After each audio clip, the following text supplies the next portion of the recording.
Señor en la primera carta del apóstol Juan, en el capítulo 4.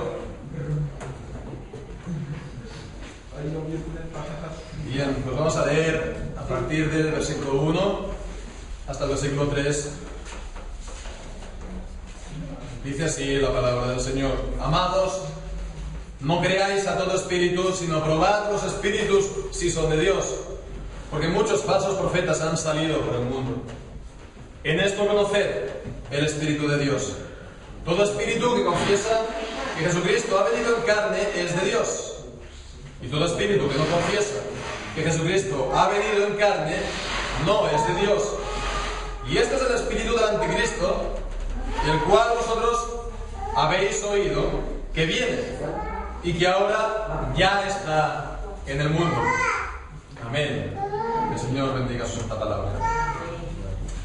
En las últimas semanas hemos estado viendo la aparición de esta enfermedad, ¿no?, tan terrible, ¿no?, esta enfermedad del ébola. Hemos visto pues cómo también el virus ha llegado a nuestro país y que en realidad se puede decir que todo el mundo está con el miedo a la enfermedad, ¿no?, porque en realidad supone un grave riesgo. De hecho, esta semana incluso ha habido la noticia de que en Estados Unidos el presidente Obama incluso quiere llegar a movilizar la Guardia Nacional de Estados Unidos, ¿no? Entonces vemos hasta qué punto pues, se le teme y hasta qué punto pues, es temible esta enfermedad. En todo caso, lo que sí es algo muy interesante en cuanto a la enfermedad es cómo esta enfermedad se llega a manifestar. ¿Cómo esta enfermedad se llega a manifestar? Entonces, ya hemos visto en el caso aquí, por la información que se ha dado aquí en España, que una persona pues, se puede contagiar, ¿no? Puede estar en contacto con el virus y contagiarse realmente. Y desde que se contagia hasta que la enfermedad se manifiesta, hay un le llaman periodo de incubación de 21 días, un periodo en el cual el virus, ¿no?, pues se va creciendo, multiplicando, reproduciendo dentro de los cuerpos del organismo hasta que se manifiesta. Se manifiesta pues por medio de unas fiebres altas y ya se manifiesta que uno está enfermo, ¿no? Bien, pues entonces durante este tiempo en el que el virus se está incubando, pues uno está realmente enfermo, tiene realmente el virus, pero él no lo sabe, porque no tiene síntomas. Él no sabe que tiene esa enfermedad. Y tampoco puede infectar a nadie durante este tiempo. Es curioso. Durante estos 21 días, hasta que él no tenga la fiebre, que se vea que tiene el ébola, no puede infectar a los demás.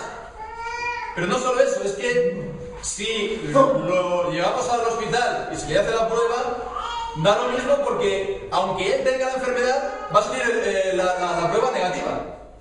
El resultado va a salir negativo. Con lo cual es solamente cuando ha habido esa prueba, ¿verdad? Cuando ha habido esos síntomas, cuando aparecen ya los síntomas, que ya se puede pues reconocer, él es un enfermo del ébola, y entonces corriendo al hospital, se le pone aparte y entonces todo el tratamiento, ¿no? Bien, pues esto es una cosa, digo, pues interesante de tener en cuenta, porque no solamente la enfermedad, es también la prueba, es también los síntomas. Y todo esto, pues, todas estas cosas, ¿no?, nos puede servir a nosotros como una especie de, también de imagen, de ilustración, para abordar también el texto que hemos leído, sobre todo los versículos 2 y 3, en 1 de Juan. La semana pasada estábamos viendo acerca del mandamiento del apóstol: no creáis a todo espíritu, ¿no?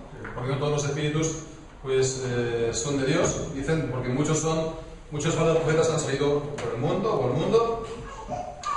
Bien, pues aquí en esta semana, o en estos versículos que hemos leído, pues vemos en qué consiste esta prueba que se tiene que someter a los espíritus, ¿no?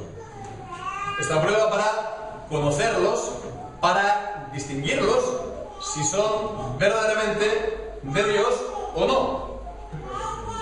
Es una prueba que que se tiene que someter a todos los espíritus, ¿verdad? Y sobre todo, pues, está hablando, sí, de los creyentes, pero creo que en especial, pues, a los que tienen algún tipo de, se puede decir, hoy en día diríamos liderazgo, algún tipo que están, se puede decir, destacando, que tienen algún tipo de ministerio, que quieren predicar o predican la palabra. Entonces, bueno, es la prueba que se tiene que pasar, y en el caso que dé positivo, pues entonces reconocer este es de una enfermedad 1000 veces peor que el ébola. Es ser del espíritu del anticristo. Entonces, marcarlos. Entonces, separarlos. Entonces, pues, ponerlos aparte, ¿verdad? Pues, porque realmente es un mal, una enfermedad, un mal verdaderamente temible. ¿Qué es lo que nos encontramos aquí en estos versículos? Pues, primeramente, podemos considerar algo que, bueno, muchas veces se suele pasar un poco por alto, o suele pasar algo inadvertido, que es, sobre todo la primera frase, cuando dice, en esto conoced el Espíritu de Dios, ¿no? Directamente nos vamos ya a lo siguiente, ¿no? A la prueba en sí mismo, pero esta frase introductoria dice, en esto conoced el Espíritu de Dios. Como si dijera, este es el Espíritu de Dios. Este es el Espíritu de Dios, 2 puntos, ¿no? Bien, evidentemente, el Espíritu de Dios no es la prueba, ¿no? Que dice a continuación, todo espíritu que confiesa que Jesucristo ha venido en carne es de Dios. Entonces, no es eso, sino es que es por medio de esta prueba que se conoce si es de Dios, ¿no? Por un lado, o si no es de Dios y es del anticristo. Entonces, bueno, aquí cuando dice, en esto conoced el Espíritu de Dios, cuando dice a continuación, todo espíritu que confiesa que Jesucristo ha venido en carne es de Dios, esta frase es de Dios, lo que indica es procedencia, que viene de Dios, ¿no? Que es de Dios, que proviene de Dios. Mientras que el que no lo confiesa, versículo 3, ese es del anticristo, proviene del anticristo. Si nos fijamos un poco también, recordando también lo que decíamos la semana pasada, ¿verdad? El espíritu está detrás de todo lo que hacemos. El espíritu es lo que, digamos, nos anima, se puede decir entre comillas, lo que nos inspira, ¿verdad? Es lo que también nos distingue, es lo que pone también la marca personal en lo que hacemos. Lo vemos a lo mejor en las obras de los artistas, ¿no? Porque algunos cantantes, ¿no? Tienen un repertorio tremendo, ¿no? De tantas canciones, ¿no? Pero todas son más o menos las mismas, ¿no? Entonces todas, pues, tienen el mismo carácter, reflejan el mismo carácter, te llevan un poco al mismo ambiente, al mismo estado de espíritu. Lo mismo con los escritores, en las novelas, o las poesías, lo mismo también con los pintores, etcétera, etcétera. ¿Por qué? Pues porque su obra refleja su personalidad, su obra refleja su ser íntimo, ¿no? Su ser interior. Pues es lo mismo. Es que lo que hacemos refleja el espíritu nuestro, si es de Dios o no lo es, si proviene de Dios o no proviene de Dios. Y entonces esa procedencia indica, por lo tanto, si procede de Dios en el sentido de que ha nacido de Dios, si ha nacido de nuevo, si ha nacido de lo alto, como dice también Juan capítulo 3, o si ha sido regenerado o no. Y también la procedencia indica, creo yo, el sentido de si ha sido enviado por Dios o no. Si Dios lo ha enviado, decíamos, sobre todo esto a los que tienen algún tipo de ministerio, liderazgo, en cuanto a la palabra, si realmente lo han enviado, si realmente ha sido enviado por Dios o no. Bien, todo esto pues se deja ver. Y entonces, bueno, vemos, sí, que por esto todo todo esto que estamos aquí viendo, que el hombre, evidentemente, no solamente es algo material, no es solamente materia, no es solamente cuerpo, no es solamente lo que hacemos, el resultado de nuestro cerebro, las combinaciones de otras neuronas, las reacciones químicas que pueda haber en nuestro... que es la manera un poco como se concibe de una manera materialista, sino que realmente hay algo que se llama espíritu, hay una realidad espiritual, no somos solamente, entonces, solamente materia o animales que se mueven por sus instintos. Hay también el espíritu humano.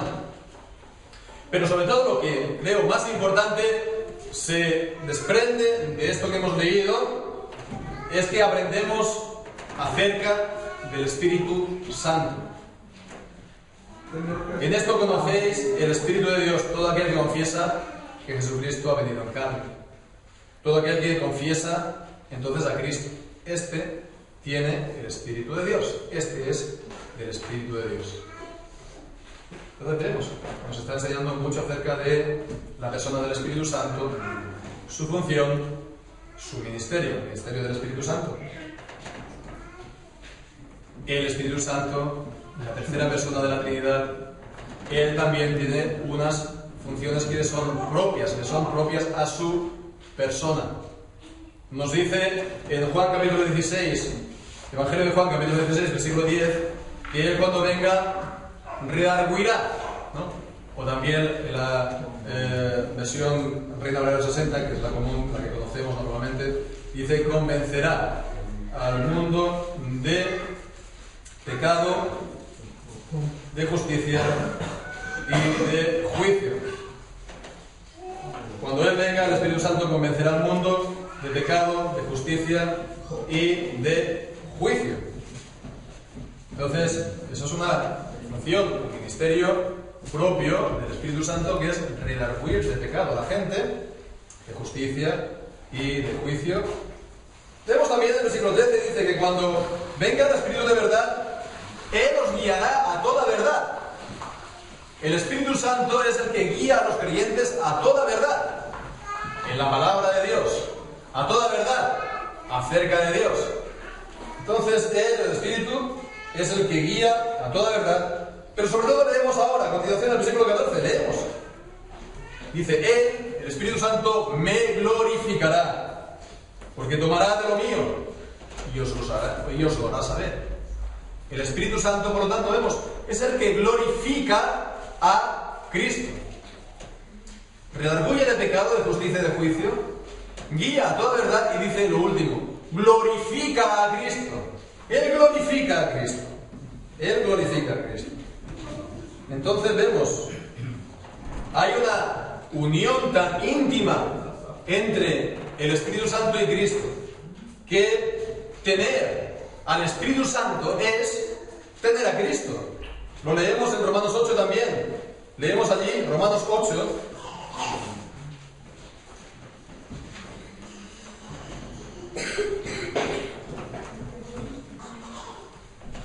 A partir del versículo 9 dice, mas vosotros no vivís según la carne, sino según el Espíritu, si es que el Espíritu de Dios mora en vosotros, y si alguno no tiene el Espíritu de Cristo, no es de él.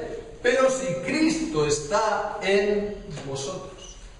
Entonces vemos, si es que el Espíritu de Dios mora en vosotros, que el Espíritu de Dios more en nosotros, significa que Cristo more en nosotros.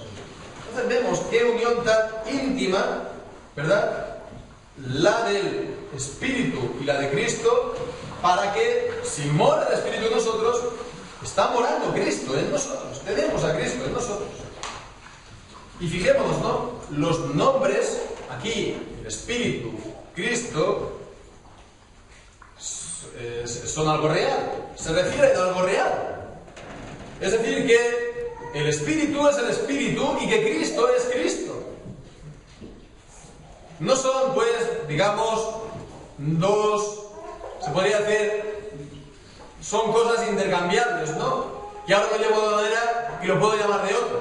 Como si fueran dos caretas, ¿no? Ahora me quito una careta y le pongo otra careta. No, el Espíritu es el Espíritu y Cristo es Cristo. Hay Espíritu, el Espíritu de Dios, y hay Cristo, y hay Hijo. Y entonces, si tener al Espíritu de Dios es tener al Hijo, entonces vemos que al mismo tiempo son idénticos, pero al mismo tiempo son distintos. Son idénticos y son distintos. Y entonces vemos aquí la doctrina de la Trinidad, ¿verdad? Juntamente con el Padre. La doctrina de la Trinidad. Bien, entonces vemos allí donde está uno, está el otro. El Espíritu está y está Cristo. El Espíritu está además para glorificar a Cristo. Bien, pues no se puede separar el uno del otro. Distinguir sí, pero no se pueden dividir, no se pueden separar. Y por eso es tan grave el separarlos. A veces hay reuniones, ¿no?, creyentes que hablan mucho del Espíritu Santo, pero no se oye prácticamente la palabra de Cristo. Si es así, aunque digan que hay mucha presencia del Espíritu Santo, realmente no hay presencia del Espíritu Santo, porque el Espíritu Santo está glorificando a Cristo. Entonces, por eso es tan grave también decir que uno puede creer en Cristo y no tener el Espíritu Santo. No. Y aquí lo dice, ¿no?, que además tiene que recibir el Espíritu Santo.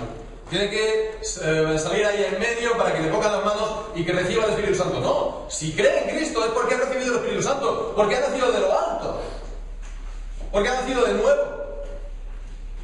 Entonces, si uno cree en Cristo, tiene el Espíritu Santo. Entonces, no se puede separar el Espíritu Santo de Cristo. Sencillamente es algo que no puede existir. No tendría sentido que uno dijera, no, a mí me gusta mucho el sol. A mí me gusta mucho el sol, pero no quiero que dé luz. Es imposible.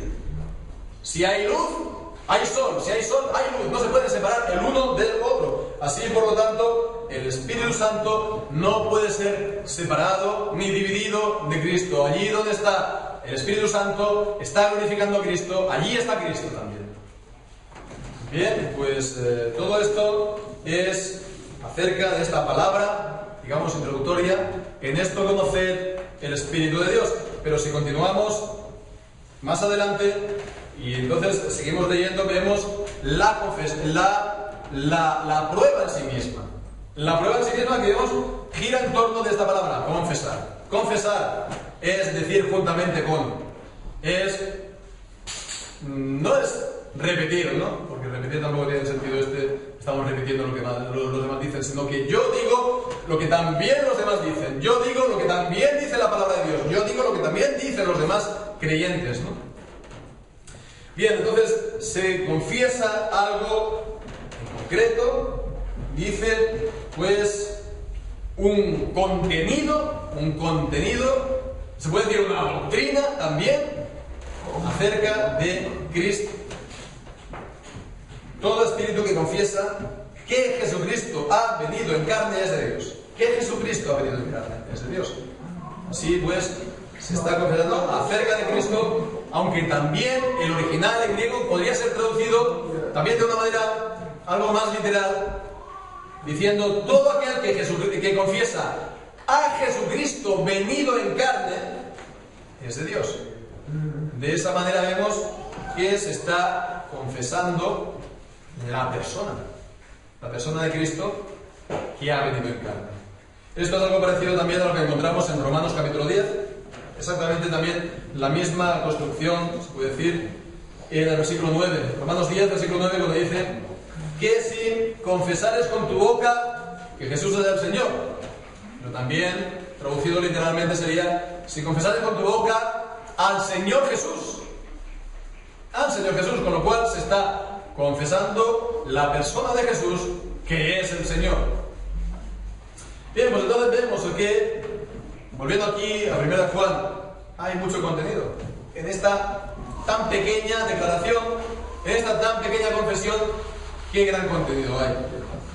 Vemos, no pensemos que es algo superficial. La palabra de Dios le gusta mucho hacer este tipo de, se puede decir, resúmenes, ¿no?, condensados, se puede decir. El mismo capítulo que hemos leído, Romanos 10, versículo 9, ¿no? Que si confiesas con tu boca que Jesucristo es el Señor, dices, serás salvo. No, porque dice también, y crees en tu corazón que Dios lo levantó de los muertos, serás salvo.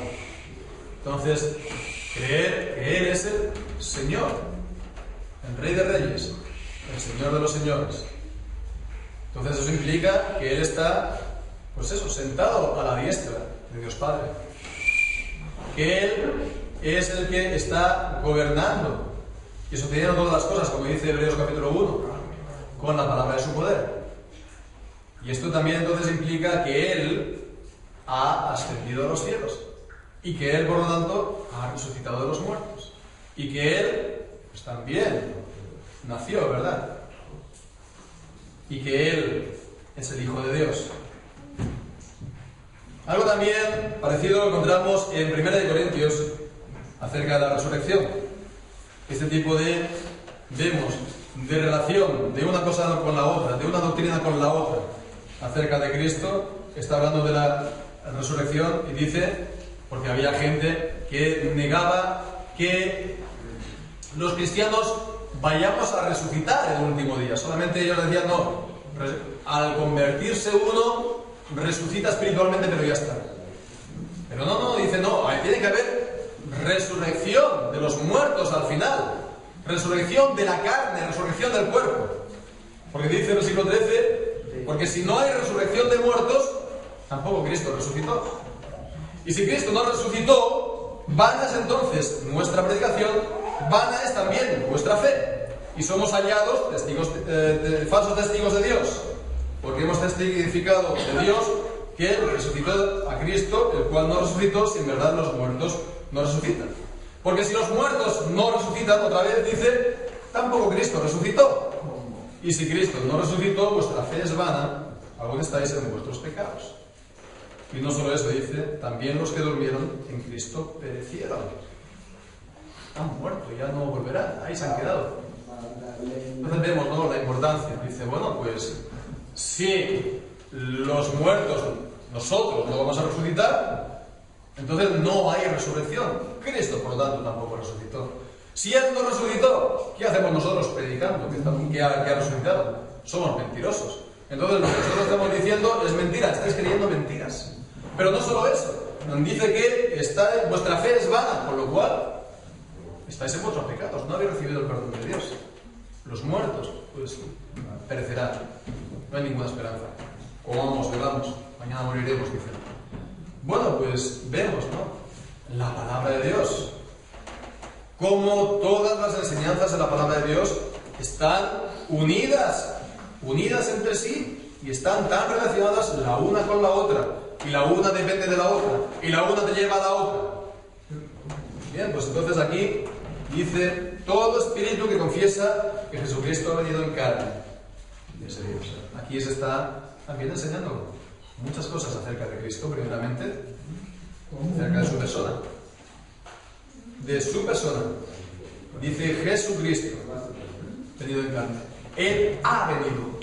Él, una sola persona. Él, Jesucristo, ha venido. Entonces no está hablando de más de una persona. Una sola persona, es una sola persona. Jesucristo es una sola persona, ¿sí? El que ha venido. Pero vemos que también, sobre todo, nos está hablando de sus naturalezas. La divina y la humana. Una sola persona, pero vemos que tiene sus dos naturalezas. Dice que Él ha venido en carne. Entonces, esta expresión, Él ha venido, vemos que está, pues, señalando y apuntando a que Él ya existía antes de nacer.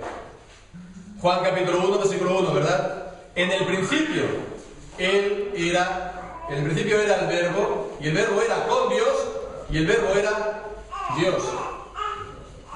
Juan capítulo 1, y después dice que el principio, que el verbo fue hecho carne, ¿no?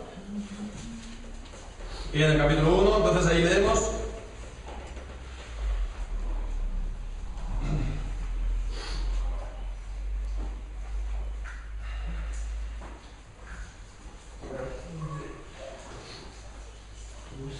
principio era el Verbo, y el Verbo era con Dios, y el Verbo era Dios.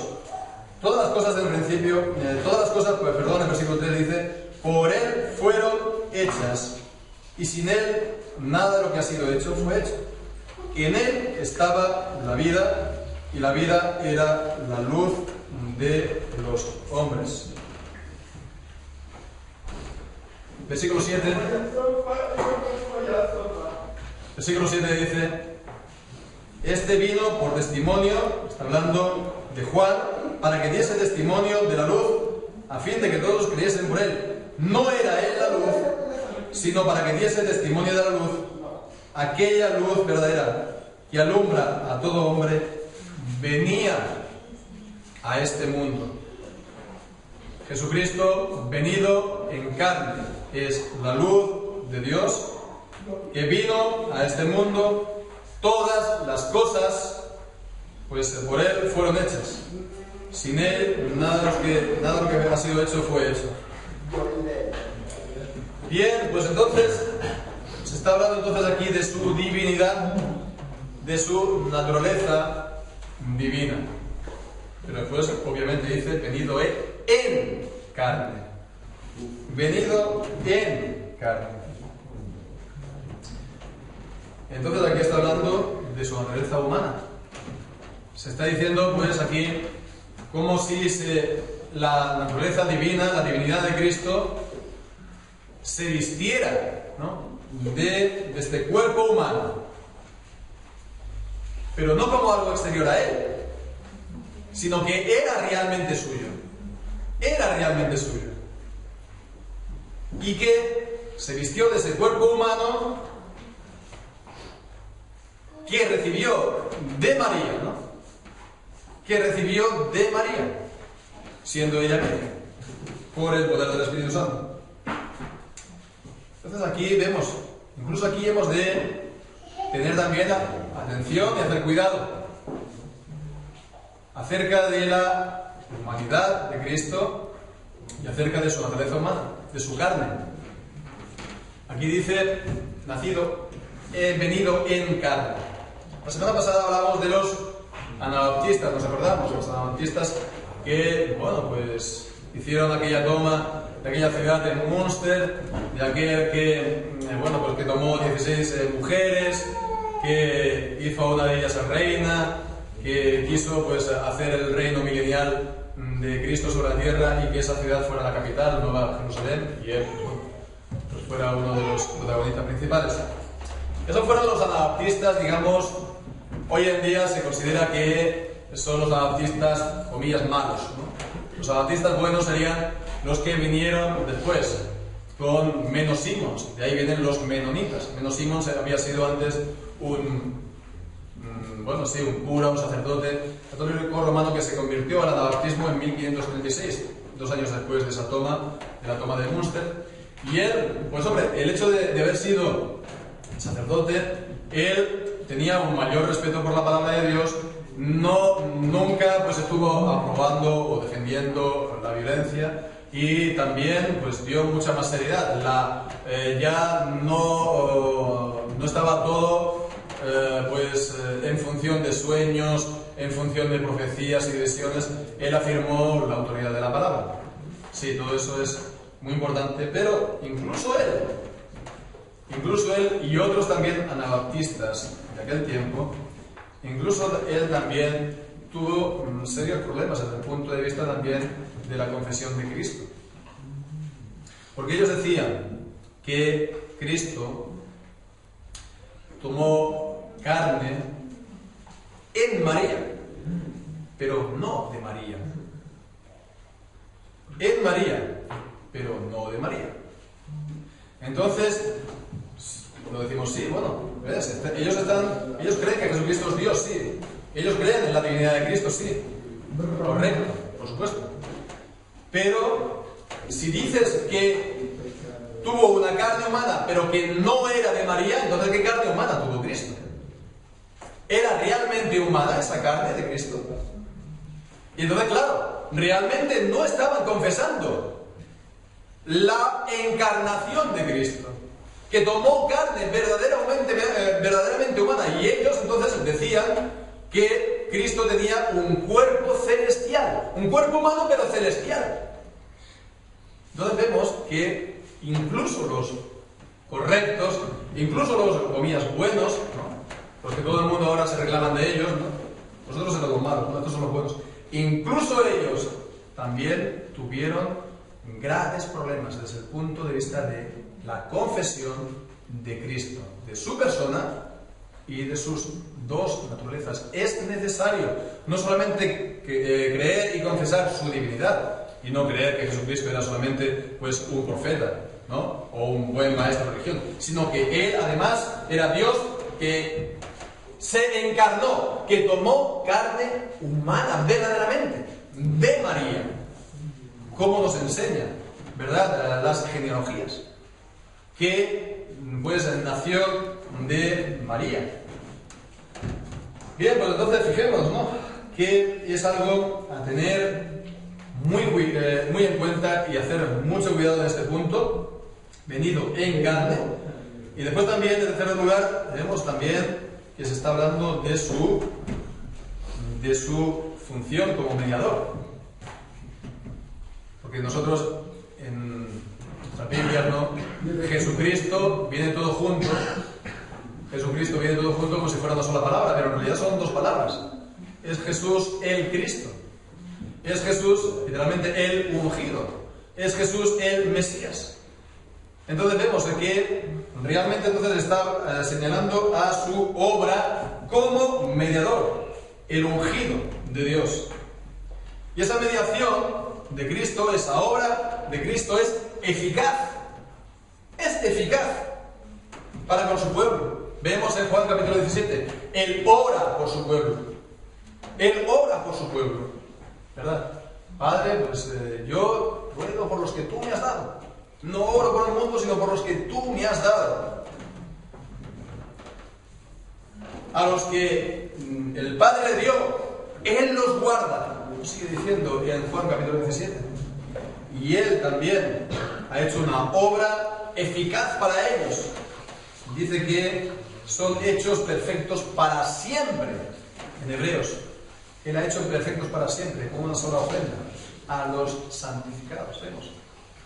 Él no solamente ha hecho una posible salvación, no solamente ha hecho una posibilidad de salvación, que después los hombres, sí o no, depende si quieren o no, la van a aprovechar o no. Él ha hecho una obra de salvación eficaz para su pueblo, Entonces Él ha venido y ha hecho esa obra que es eficaz. Él, Jesucristo, no es uno entre tantos. Él no es un santo más. Él no es una ayuda para llevarnos a Cristo, a Dios, ¿verdad? Que no se sabe si en Cristo nos va a ayudar o no ayudar, nos va a aceptar o no va a aceptar, por eso necesitamos a la Virgen o a otros santos. No, Él es el mediador, el único mediador entre Dios y los hombres, puesto que su obra es eficaz. Entonces vemos, si se confiesa todo esto, se está confesando mucho acerca de Jesucristo, y si se confiesa que Jesucristo ha venido en carne y todo lo que esto significa, entonces esto significa que uno tiene la fe puesta en Cristo. Uno no solamente cree lo correcto en Cristo, sino que además Él también tiene su fe puesta en Cristo. Pero si uno oye todo esto acerca de Cristo y no lo confiesa, si uno pues oye todo esto y se encoge de hombros y dice, pues no sé, y se va. Si uno dice, bueno, sí, Él ha venido, pero bueno, ¿y a mí qué? Si uno pues no solamente no lo confiesa, sino que además empieza a dar rodeos para evitarlo, decir, pues entonces uno pues dice, no es de Dios, su espíritu no es de Dios, al contrario dice, Él es del anticristo. Él es del anticristo. Y dice, el cual vosotros habéis oído que viene.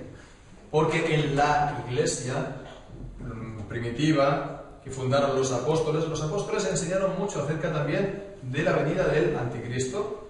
Y esto lo vemos, por ejemplo, en 2 de Tesalonicenses, en el capítulo 2. Ahí está hablando de la venida de Cristo. Los apóstoles enseñaban esto. Decía pues que,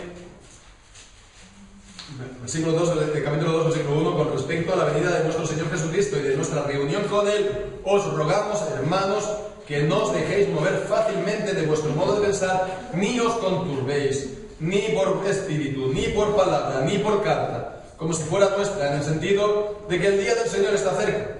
Nadie os engañe en ninguna manera, porque no vendrá sin que antes venga la apostasía y se manifieste el hombre del pecado, el hijo de perdición. Dice, el cual se opone y se levanta contra lo que se llama Dios o es objeto de culto, tanto que se sienta en el templo de Dios como Dios, haciéndose pasar por Dios. ¿No os acordabais de que cuando yo estaba todavía con vosotros os decía esto? Vemos, lo estaba enseñando, que tenía que venir ese hombre de pecado después de la apostasía a sentarse en el templo de Dios. ¿Cuál es el templo de Dios? La iglesia del Señor Jesucristo.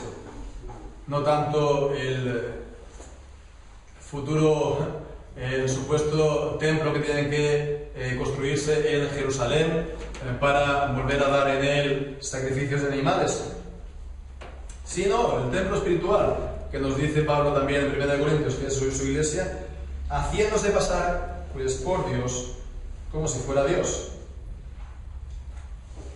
Y bueno, está ya presente, dice a continuación versículo 6, y ahora sabéis lo que lo detiene, a fin de que a su tiempo se manifieste, pero ya está en acción el misterio de la iniquidad, ya está en acción.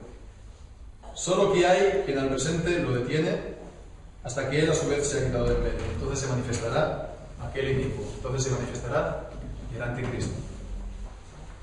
Entonces vemos, ese misterio de iniquidad ya está presente, ya está obrando, ya está en el mundo.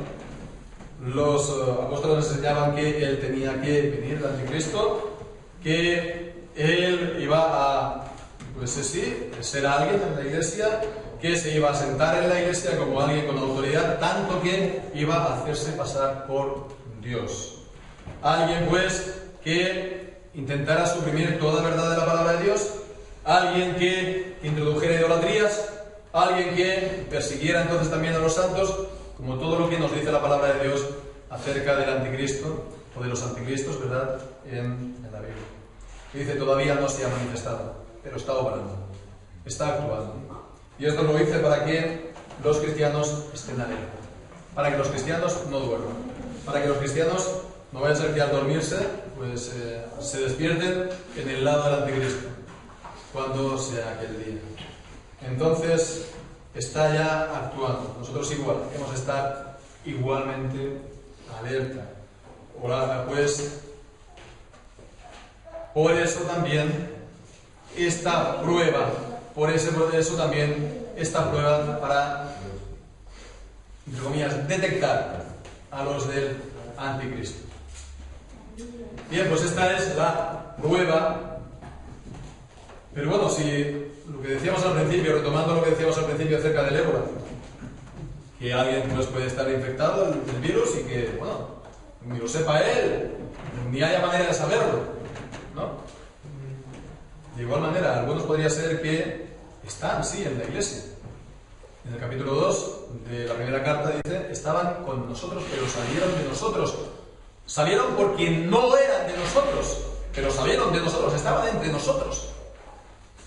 Entonces podría ser que algunos en la iglesia, en el sentido de que, bueno, pues aparentemente han confesado a Cristo, creen en Él, pero al final se ha manifestado, al final se han visto estos síntomas, ¿verdad? Se ha manifestado claramente que no son de Cristo, no son venidos de Dios, sino que son del anticristo. ¿Cuáles son?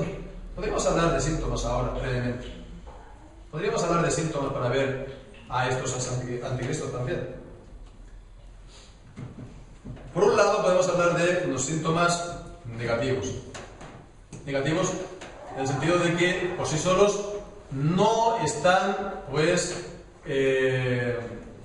detectando la presencia del virus malo, ¿no?, ¿verdad? Pero sí que nos habla de la ausencia de lo bueno. La ausencia de lo bueno. La ausencia de lo bueno. Es decir, Negativo en el sentido de ausencia de madurez como creyentes. Madurez como creyentes, madurez espiritual, madurez en la palabra de Dios. Como nos dice en Hebreos capítulo 5, cuando dice en el versículo 11, acerca de esto tenemos mucho que decir y difícil de explicar, por cuanto os habéis hecho tardos para oír, porque debiendo ser ya maestros, después de tanto tiempo tenéis necesidad que se os vuelva a enseñar cuáles son los primeros rudimentos de las palabras de Dios. Y os habéis llegado a ser tales que tenéis necesidad de leche y no de alimento sólido. Como también en 1 Corintios, ¿verdad? En 1 Corintios, cuando dice que sois carnales, porque no podéis digerir alimento sólido, solamente leche espiritual. Entonces, bueno, si alguien está permanentemente en estado de inmadurez, pues, ¿qué es eso? Por otro lado, también, en ese mismo sentido negativo, ausencia de fruto como cristiano. Frutos del Espíritu, que se vea pues en nuestra vida, en nuestro carácter, en nuestra manera de ser, los frutos que son del Espíritu de Dios. En Gálatas capítulo 5 vemos allí el fruto del Espíritu es amor, gozo, paz, paciencia, benignidad, bondad, fe, mansedumbre, templanza. Contra tales cosas no hay ley. Estos son los frutos del Espíritu Santo. Anteriormente está hablando de las obras de la carne. Y las obras de la carne son nuestras obras. Las obras de la carne es lo que somos nosotros. Las obras de la carne es lo que tenemos nosotros y lo que único que tenemos nosotros, ¿verdad? Entonces, no es aquello de decir, bueno, pues que estos frutos pues tienen que verse todos y cada uno de ellos pues de repente y de una manera pues eso, como fuera así el mediodía, ¿no? Pero si pasa el tiempo y no se ve evidencias, señales de un carácter, de una vida pues generada, de los frutos del Espíritu, pues entonces es para plantearlo, para plantearse todo esto, ¿verdad? Entonces uno se tiene que preguntar, ¿es verdaderamente de Cristo? ¿Tiene verdaderamente el Espíritu de Dios? Entonces este es el negativo, pero después ya el positivo, el que realmente demuestra la presencia de este virus. Pues en primer lugar, cuando se habla despectivamente de la enseñanza de la palabra de Dios. Cuando se habla despectivamente de la enseñanza de la palabra de Dios acerca de la confesión de Cristo. De la confesión de Cristo. Que los creyentes y la Iglesia ha confesado a lo largo de los siglos. En vez de tener respeto y mucho respeto por lo que los creyentes, los pastores, muchos pastores, han creído, han enseñado, han confesado a lo largo de los siglos, pues entonces uno se planta con la Biblia en la mano y dice, yo soy el campeón, antes de mí nadie se ha enterado de nadie, de nada, y ahora yo os voy a dar la primicia mundial, porque nadie, esto que lo he dicho, nadie lo ha dicho antes. Y cuando se hace esto, en la confesión de Cristo, toca, evidentemente, como hemos visto anteriormente, la doctrina de la Santa Trinidad. La doctrina de la Santa Trinidad. Por eso, la doctrina de la Santa Trinidad es algo, vemos, por creerla y confesarla, necesaria para la salvación. Es necesaria para la salvación. No podemos decir a alguien que no cree en la doctrina de la Trinidad como a un hermano nuestro. No puede ser. Y sin embargo, vemos cómo esa es también la gran tentación también en nuestros ambientes evangélicos, por la gran influencia también que hay, el gran peso que hay, como hemos visto también estas semanas, ¿no? Por el anabaptismo, ¿no? Que es esa ruptura. Es decir, antes de venir los anabaptistas, no hubo en absoluto iglesia. No hubo. Fueron los primeros anabaptistas en el siglo XVI, ¿verdad? Cuando ya comenzó otra vez la iglesia, pero se tiró el mundo sin iglesia 1200 años, más o menos. Todo lo que dijeron los pastores, los teólogos, los creyentes antes, bueno, se tiene que mirar pues con pinzas.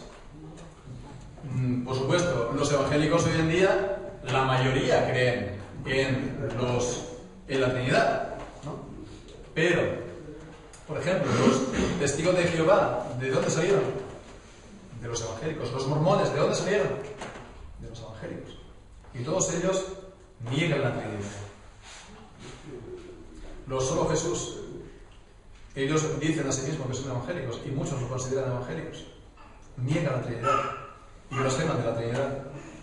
Unos, pues, los testigos de Jehová y los mormones, pues, negando que el Hijo sea Dios. Otros afirmando que el único Dios es el Hijo, el único Dios es Jesús. ¿Pero qué tienen en común ambos los dos? Pues que ni el uno ni el otro creen en la Trinidad y por lo tanto tampoco creen en la encarnación. Que Jesucristo es Dios venido en carne, en verdadera carne, el verdadero Dios. Cuando no se cree en la Trinidad, no se puede creer en la encarnación. Esto es otra de las normas que podríamos decir, ¿no? Cuando no se cree en la Trinidad, no se cree en la encarnación. Entonces vemos, cuando se da esa actitud de altivez, uno, ya digo, se pone y dice, no, yo soy aquí el que os va a dar aquí la verdad verdadera de todo lo que se tiene que saber. Malo. Uno ha de estar movido por un espíritu de humildad y de respeto, un espíritu de temor y un espíritu de reverencia. Y el segundo punto, en cuanto a los síntomas, cuando uno desvía la atención de Cristo, ¿verdad? Para sí mismo. Cuando uno desvía la atención de Cristo para sí mismo. Hemos visto que el ministerio del Espíritu Santo es glorificar a Cristo. Entonces, si un espíritu es de Dios, ¿qué va a pretender?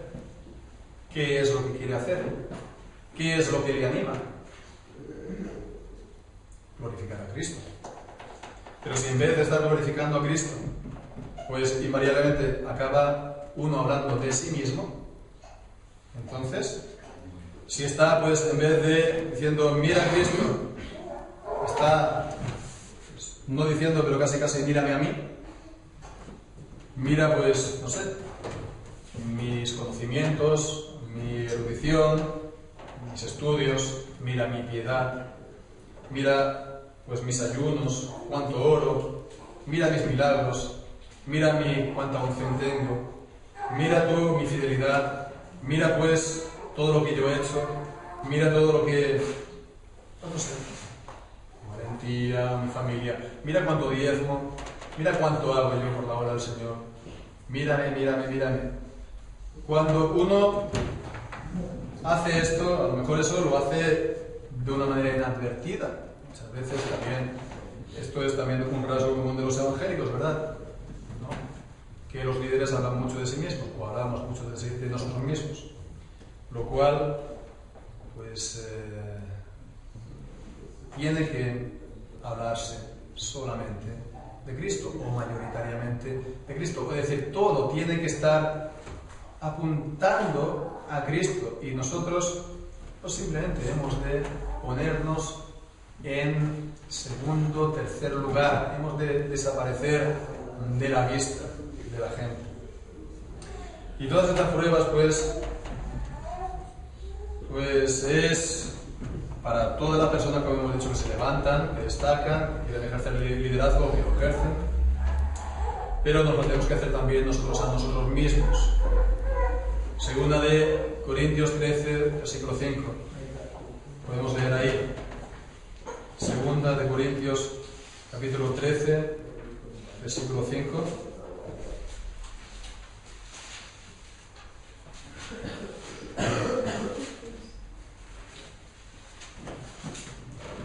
Cuando dice: examinaos a vosotros mismos si estáis en la fe. Probaos a vosotros mismos, o no conocéis a vosotros mismos que Jesucristo está en vosotros, a menos que estéis reprobados. Que Jesucristo está en vosotros. Vemos, todas estas pruebas pueden ser reducidas a una sola palabra. Cristo. Cristo. ¿Quién es Cristo para mí? ¿Quién es Cristo para mí? Si apartamos los ojos de Cristo, si empezamos a mirarnos a nosotros o empezamos a mirar a los demás, nuestra fe en Cristo va a venir a menos. Y acabará, pues, siendo Cristo la roca que nos hará caer. La roca de tropiezo que nos hará caer.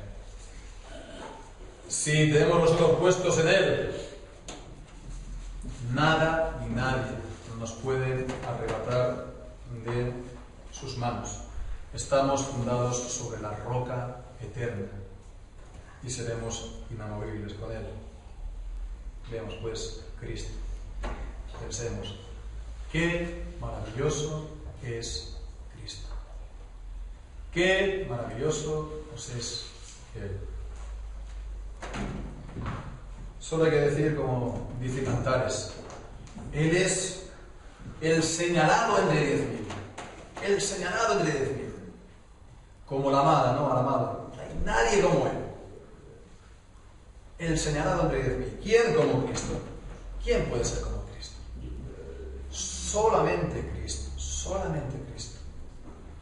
Así pues nadie se ponga en su lugar. Y que Él reine en nuestros corazones todos los días de nuestra vida, desde ahora y para siempre. A su nombre sea la gloria, juntamente con el Padre y con el Espíritu Santo, por todos los siglos. Amén.